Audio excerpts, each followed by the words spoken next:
Libra, welcome to your monthly horoscope for March 2026. I'm Adeana. I'm an intuitive astrologer. In these monthly horoscopes, I go over the entire astrology we'll be navigating for the month ahead. So don't forget to like, share, and subscribe if you align with my energy and enjoy my content. Let's get right into it.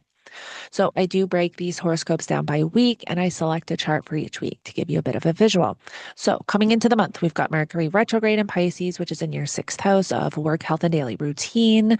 So we're already in this energy of miscommunication, misunderstandings, lack of clarity. On the second, we're going to have Mars enter Pisces. And so having all this energy in your sixth house. And also, too, like the nodes are here. Like, what have you been moving through over the last year? That's going to give you an idea of what all is going to be activated here with this energy. There's something you're rethinking, reevaluating around your health, possibly your routine at work, your routine at home, your nutrition habits, or even pets. Pets are in the sixth house. Also, employees, if you own your own business, or coworkers are also represented in the sixth house. So, all of those themes and topics, any one of those can be activated. And again, it's a general reading. So I try to touch all bases and then you apply it to your life, how you see what is aligned to you. You know what you're kind of going through. And so then whatever I mention in this horoscope, you apply it how it fits. Okay. But this is where, you're rethinking something, you're reevaluating with this Mercury retrograde. On the second, when Mars moves into Pisces, you do want to watch for your health. It all depends on your own personal relationship with Mars, but Mars brings in anger, aggression, and conflict, and also separation. And so we just want to be a little bit cautious of that. On the third, we have the total lunar eclipse in Virgo. And so, again, what have you been navigating around your sixth and your 12th house when it has to do with, your work, health, and daily routine, those sixth house themes and topics, and the 12th house? The 12th house is things, people, places that are hidden, what's going on behind the scenes, hospitals, asylums, retreat centers, your subconscious, your dreams. It's all been activated by the South Node. And the South Node represents something you're moving away from.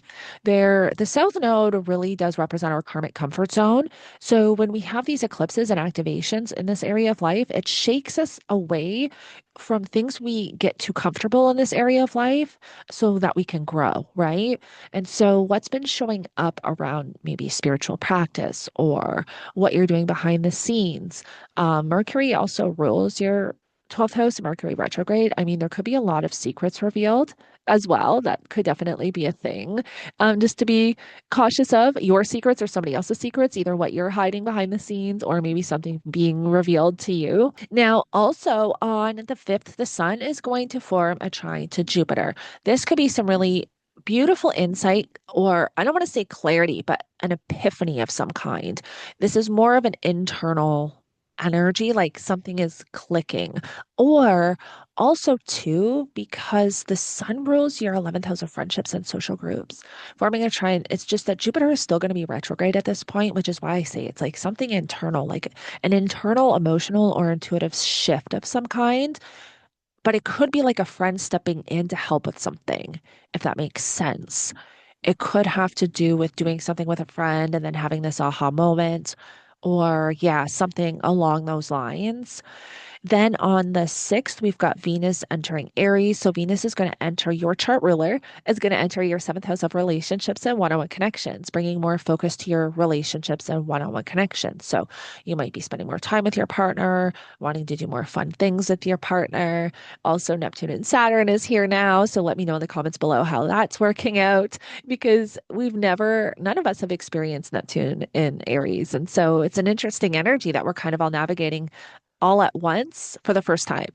And so I would love to hear in the comments below how you're navigating this. But shortly after, so Venus enters Aries on the 6th. Then on the 7th, she's going to form a conjunction to Neptune. And on the 8th, Venus is going to form a conjunction to Saturn. So Venus enters Aries.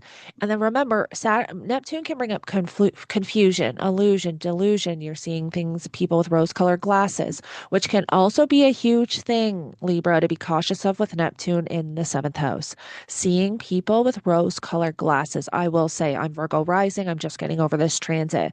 And the last couple of years, having Saturn in the seventh house really exposed a lot for me. Like, I mean, a lot. I'm even thinking about making a video about it. But I do have a podcast, Adeana's Diary, if you want to listen to that, because it talks all about this energy. But you now just entering this transit, I just want to say just be careful. This is where you're not seeing people clearly. You're seeing people how you want to see them, not for who they are.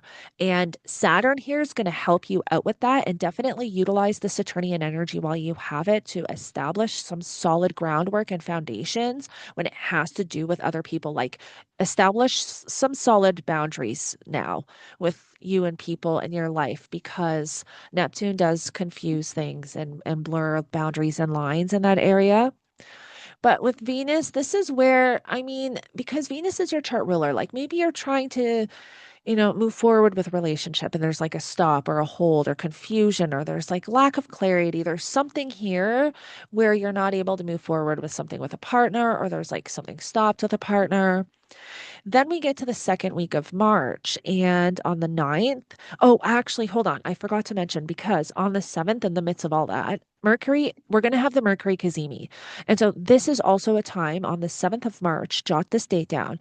There could be like a sudden epiphany, clarity, something could be coming in. This is like a aha moment. So whatever you're navigating, especially around things, people, places that are hidden, and Mercury also rules your ninth house of higher education, higher knowledge, long distance travel, philosophy, or belief systems.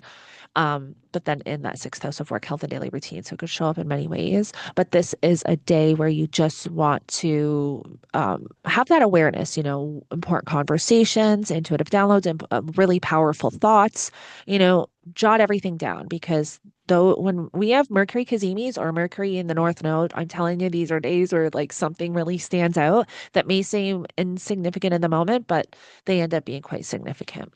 All right, so then we get to the second week. On the 9th, we have Mercury retrograde forming a trine to Jupiter retrograde. Now, the first time we had Mercury form a trine to Jupiter retrograde was February 16th, and that was when Mercury was pre-shadow, not yet retrograde. So, what was showing up around February 16th? That can give you an idea of what's going to be showing up again with this Mercury retrograde connecting to Jupiter. Then on the 10th, Jupiter's going to station direct. Hallelujah. Because we finally get this hope and light at the end of the tunnel back. I find when Jupiter's getting ready to station, we feel very like we lose hope in things, like depending on what you're navigating, or we feel like there's no light at the end of the tunnel. And it's the Jupiter station. It's because Jupiter rules our optimism and our hope.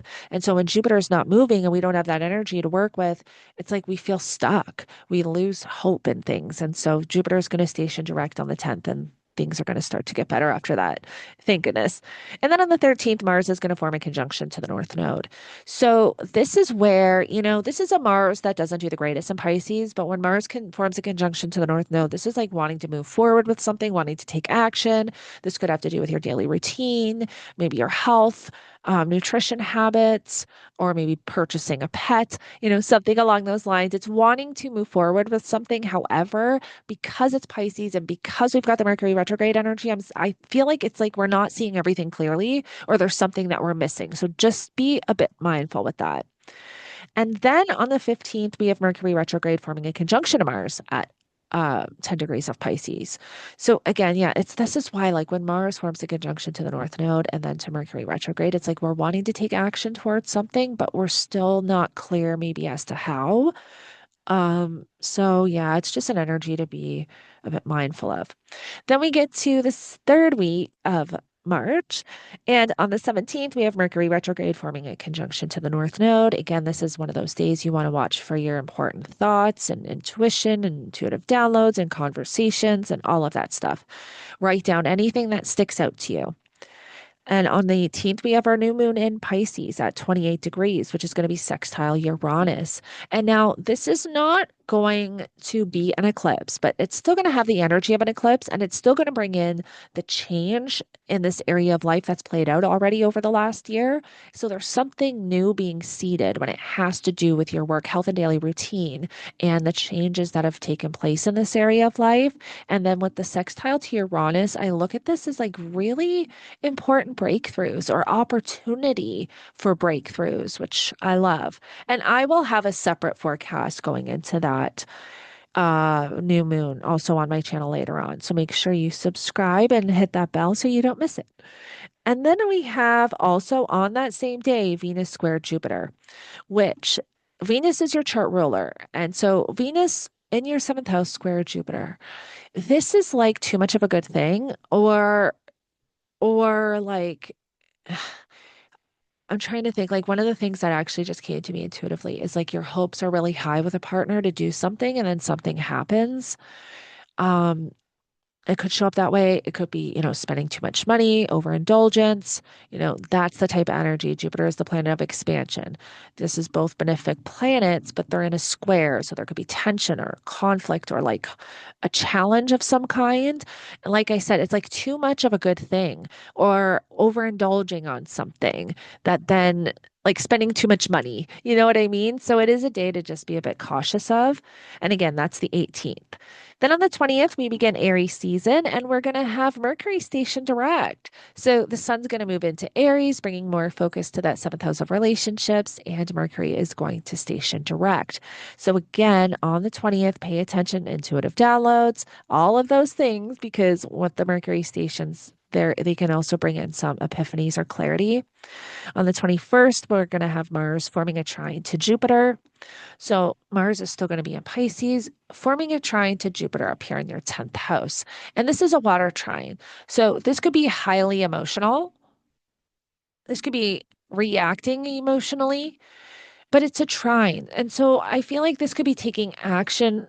Yeah, I feel like this could be like wanting to take action based on emotions. Again, Mars is also the ruler of your seventh house of relationships. So this could be in that 10th house. This could be engagement. This could be marriage too. That is one way this could show up as well for some of you. Um, but I do like this. I think this could be like a leveling up. This is something really positive going on within a partnership or one-on-one connection, even business partnership too. So I do like that. I do love this for you, Libra. And then on the 22nd, the sun's going to form a conjunction to Neptune. And so this is where there could be confusion. We're not seeing things clearly. Again, is that Neptune energy. The sun, though, does great in Aries. So there's this sun that's like feeling good, doing great in Aries, but not seeing things. One of the analogies I used with this is like somebody walking into the room overly confident because they've prepared or they know their stuff, but they realize that they've prepared for the wrong thing and they have no idea what they're doing. As soon as it's like they walk in the room and they're strutting their stuff and then they realize, oh my gosh, this is not what I thought it was. That is like such a Sun and Aries conjunct Neptune moment. And so this is in your seventh house of relationships. So just apply this to, whatever you're navigating in your life, but it could just be one of those days. Then we get to the fourth week of March, and on the 25th, the sun's going to form a conjunction to Saturn, and then sextile Pluto, but then on the 28th, Saturn's going to sextile Pluto. So there, which is interesting. It's like there's this transformation taking place of some kind or opportunity for transformation with the sextile to Pluto. But then with the sun conjunction to Saturn, this is this could be really solid commitment formed, like deciding to move in with a partner, getting engaged, especially to Neptune rules romance. And so it doesn't have to necessarily mean you're not seeing somebody clearly. It could be like, deep romance.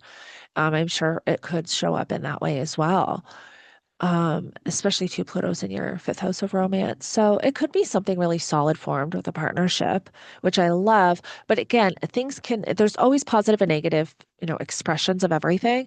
So it could be you're not seeing something clearly and that there's like a block or a hold or a stop to something, or it could be like a leveling up and there's a lot of romance, a lot of passion going on. And then once we get to the 30th, we've got Venus entering Taurus. So your chart ruler is then going to move into Taurus, which is in your eighth house of shared resources and your partner's finances. And Venus does very well in Taurus. And so I feel like as we get into April, the energy is going to start to feel a bit better. Like Mars will eventually enter Aries. Mars does great in Aries, but it's still anger, aggression, conflict. So it's hard to say, right? It could be a mixed bag. It all depends on your personal birth chart. But yeah, by the time we get to the end of the month, Venus is moving into Taurus. Maybe there's more focus on, making money or maybe something with your partner's finances. Maybe you're merging your finances with your partner if you've decided to level up or move in together or get married or, whatever the case is with this energy here, because it kind of shows that. I'm sure for some of you, that's definitely going to be a thing. Like there's definitely some commitment going on with relationships. All right, Libra. Well, thank you so much for joining me. I hope this helps you navigate the energy for March. Don't forget to like, share, and subscribe if you align with my energy and enjoy my content, and I will connect with you in the next one.